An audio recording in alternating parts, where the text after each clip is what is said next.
জাতীয় মসজিদের খতিব আক্ষেপ করে বলেছেন, জাতীয় মসজিদে কেউ জাতীয় ইস্যুতে গাইডলাইনের জন্য আসে না, এখানে আসে শুধু পানি পড়ার জন্য। জাতীয় মসজিদে জাতীয় কোনো ইস্যু নিয়ে কোরআন সুন্নাহর আলোকে, শরীয়তের আলোকে এই বিষয়ে আমাদেরকে গাইড দেন, এই কথা বলার জন্য এখানে কেউ আসে না। আসে শুধু পানি পড়ার জন্য, আসে হুজুর দোয়া রাখেন, দোয়া করেন, এই কথার জন্য। আপনি তার এই আক্ষেপের সঙ্গে একমত কিনা? একটি মুসলিম সংখ্যাগরিষ্ঠ রাষ্ট্রে জাতীয় মসজিদের ভূমিকা কি হওয়া উচিত বলে আপনি মনে করেন? খুবই গুরুত্বপূর্ণ প্রশ্ন এবং সময়তে খতিবের সাথে শতভাগ সহমত পোষণ করছি এবং তাকে ধন্যবাদ জানাই এরকম চমৎকার একটি কথা বলবার জন্য। জাতীয় মসজিদের খতিবকে জাতীয় ইস্যুগুলোতে ডাকা উচিত, তার মতামত নেওয়া উচিত। দুর্ভাগ্য আমাদের কখনো সেটা করতে দেখা যায় না। এদেশের যদু মধু এবং এমন অনেক মানুষকে জাতীয় বিষয়ে ডাকতে দেখা যায় যাদের সাথে এদেশের মানুষের কোনো সম্পর্ক নেই। জাতীয় মসজিদের খতিবের সাথে এদেশের লক্ষ লক্ষ কোটি মানুষের সম্পর্ক, সুনিবিড় সম্পর্ক, অগাধ শ্রদ্ধা, ভক্তি, ভালোবাসা। সেই মানুষটার বা সেই চেয়ারে থাকা মানুষটার মন্তব্য বা তাঁর মূল্যায়ন বা তার অভিমত কখনো জাতীয় ইস্যুগুলোতে জানতে চাওয়া হয় না। এটা জাতি হিসেবে আমাদের জন্য দুর্ভাগ্যজনক। কেন আমরা পিছিয়ে আছি? কেন আমাদের আজকে এই দুরবস্থা? 50 বছর পরও আমরা কেন একই গলিতে চক্কর খাচ্ছি? আমাদের সমাজে সাধারণ মানুষের সাথে সম্পর্ক নাই, বিদেশি এজেন্ডার ধারক এইরকম মানুষদেরকে দেখা যায় নীতি নির্ধারণী জায়গায় তাদের ভূমিকা রাখতে। তাদেরকে বারবার তাদের কাছে মাইক ধরা হয়, তাদের দিকে ক্যামেরা ধারণ করা হয়। ইমাম সাহেবদেরকে, ওলামা ইকরামদেরকে বরাবরের মতো ইগনোর করা হয়। জাতীয় মসজিদের ইমাম সাহেবকে শুধু পানি পড়ার জন্য ব্যবহার করা এবং দোয়ার জন্য ব্যবহার করা, তাকে জাতীয় ইস্যুতে এঙ্গেজ না করা, শুধু তিনি নন, অন্যান্য ওলামা ইকরামকেও দেশের মূল ধারার সাথে এঙ্গেজ না করা, তাদেরকে অন না করা এবং তাদেরকে আপন না করা, রাষ্ট্র তাদেরকে ব্যবহার না করার ফলে রাষ্ট্র পিছিয়ে আছে। 4 লক্ষ মসজিদের ইমাম খতিবরা যদি রাষ্ট্রকে অন করেন, সেই সুযোগ তারা পান, রাষ্ট্র যদি তাদেরকে সেই সুযোগ দেয়, তাহলে রাষ্ট্রের চেহারা পরিবর্তন হতে খুব বেশি সময় লাগবে না। বিধায় জাতীয় মসজিদের এই খতিব সাহেবের এই আক্ষেপের সাথে আমি পরিপূর্ণই একমত এবং এই অবস্থার অবসান হওয়া উচিত। নতুন বাংলাদেশে সংস্কারে অন্তত এই বিষয়টি বিশেষভাবে গুরুত্ব দেওয়া উচিত বলে মনে করি। বাংলাদেশের জাতিসংঘের পরবর্তী আবাসিক সমন্বয়ক হিসেবে নিয়োগ পাওয়া কূটনীতিক একজন সমকামী, বিষয়টি জাতিসংঘ সদর দপ্তর থেকে বাংলাদেশকে জানিয়ে এগ্রিমেন্ট চাওয়া হয়েছে। নতুন দূত তার সমকামী পার্টনারকে নিয়েই বাংলাদেশে আসতে চান বলে জানিয়েছেন কূটনীতিক সূত্র। এক্ষেত্রে বাংলাদেশের কী করণীয় উচিত বলে আপনি মনে করেন? খুবই দুর্ভাগ্যজনক একটি ঘটনা এবং এই ঘটনায় অন্যদের মতো আমরাও সংক্ষুব্ধ হয়েছি একজন নাগরিক হিসাবে দেশের। আমি মনে করি যে জাতিসংঘ এক্ষেত্রে অপেশাদার আচরণ করেছে।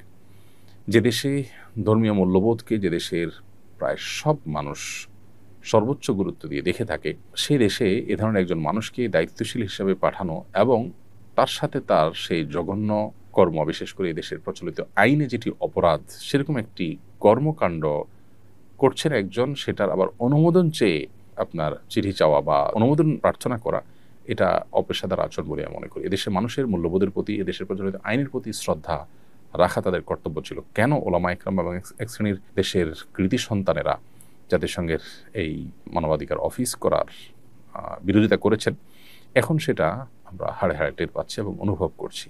অফিস করার আগেই যদি অবস্থা হয়, তাহলে তাদের এজেন্ডা কি হবে এবং তারা এই দেশের মূল্যবোধকে কতটা হুমকির মধ্যে ফেলতে পারে, সেটা নিয়ে যথেষ্ট দুশ্চিন্তা করবার সুযোগ আছে।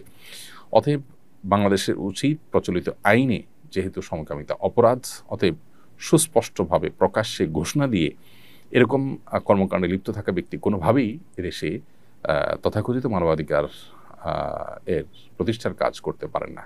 তাকে পরিষ্কারভাবে ডিনাই করা উচিত এবং এক্ষেত্রে এদেশের ধর্মীয় এবং সামাজিক মূল্যবোধের প্রতি শ্রদ্ধা দেখানোটা তাদের কর্তব্য ছিল। কিভাবে তারা সেটাকে বৃদ্ধাঙ্গুলি দেখিয়েছে বা কিভাবে সেটার বিরুদ্ধে তারা বাংলাদেশের কাছে প্রস্তাব পাঠিয়েছে, সেটা আসলে বোধের অগম্য।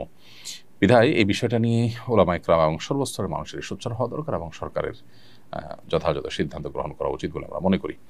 আমি একজন শিক্ষক, আমার নির্ধারিত বিষয়ের পরীক্ষায় কম নম্বর পেয়ে একজন শিক্ষার্থী আত্মহত্যা করেছেন। যদিও এতে আমার কোনো অন্যায় ছিল না, তবু আমি অনুশোচনায় ভুগছি। কম নম্বর পেলে আত্মহত্যা করার প্রবণতা রোধে করণীয় কি? এই জন্য অতিমূল্যায়ন করে বেশি নম্বরও তো দিতে পারি না, পরামর্শ দিয়ে বাজিত করবেন।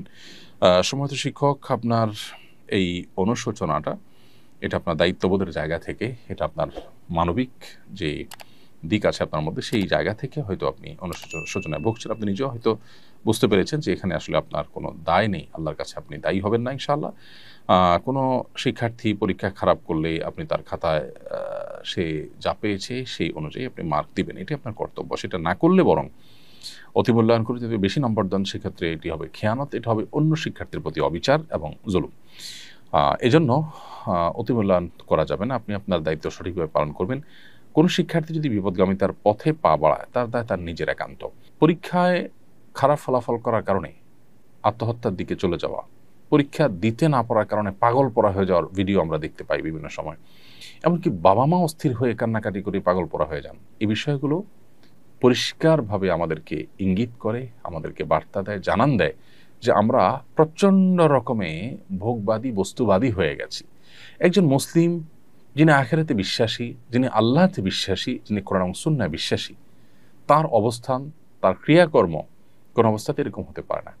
পৃথিবীর সব কিছু চলে গেলেও মানুষ হিসেবে কষ্ট তো আমরা পেতেই পারি, কিন্তু ভেঙে চুরে দুমড়ে মুশড়ে আত্মহত্যার পথে চলে যাওয়া, এটা আমাদের আখিরাতের প্রতি বিশ্বাসের সাথে সঙ্গতিপূর্ণ নয়।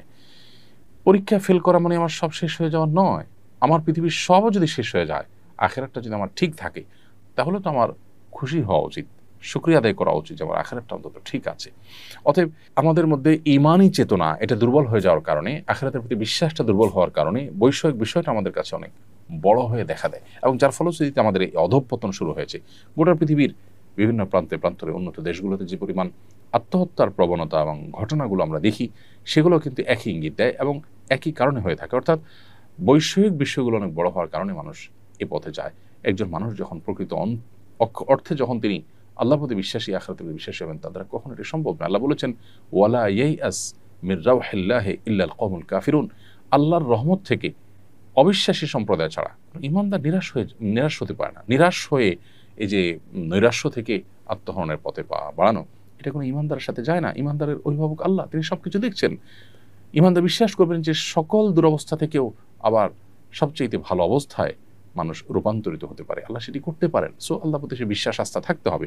অনাস্থা, আস্থার দুর্বলতা, বিশ্বাসের ঘাটতি, এটাই মানুষকে এদিকে নিয়ে যায়। অতএব এই ব্যাপারে আমাদের নতুন করে ভাবতে হবে। আমাদের শিক্ষা ব্যবস্থা, আমাদের পরিবার ব্যবস্থা, আমাদের প্রত্যেকটা জায়গায় ধর্মীয় বিধিবিধান, আমাদের মূল্যবোধ, আমাদের নীতিনৈতিকতার চর্চা, এটা বাড়াতে হবে। তা না হলে আমরা কোন অবস্থাতেই এই দুরবস্থা থেকে উত্তরণের পথ খুঁজে পাবো না। আমরা হয়তো দালান কোঠা এবং ইস্পাত সভ্যতার উচ্চতর শেখরে আমরা হয়তো পৌঁছে যাব, কিন্তু আমাদের ভেতর থেকে আমরা শেষ হয়ে যাব, মানসিক